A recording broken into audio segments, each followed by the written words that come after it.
So the negative side of this argument has made a few claims and asked a couple questions, and I intend to answer those right now.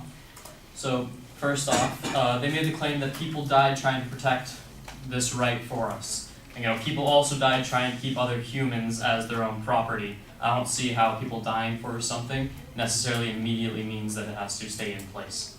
The second thing, they seem to think that we made the claim that we should only be banning rifles, or specifically just AR-15s. That is incorrect. We intend to ban all assault-style firearms, and if that needs clarification, we can clarify that by saying rifles or pistols and shotguns that are able to accept detachable magazines and possess one or more other features, such as forward grips or other attachments.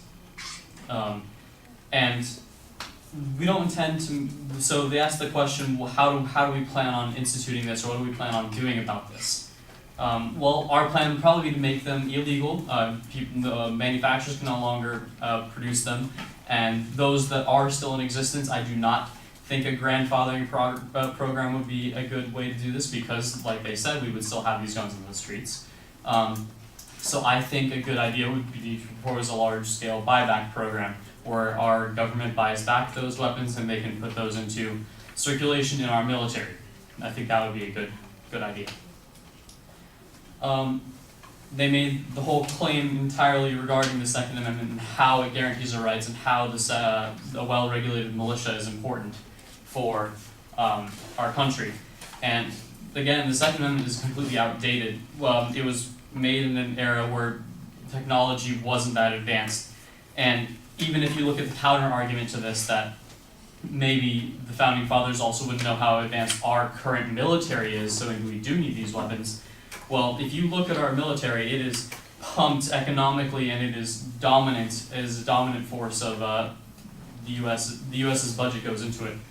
So I highly doubt that even having a well-regulated militia would be able to stand up against the United States military. Also, they made the claim that maybe that we would just be banning all weapons, and I don't think that's accurate. We only intend to ban these assault-style weapons.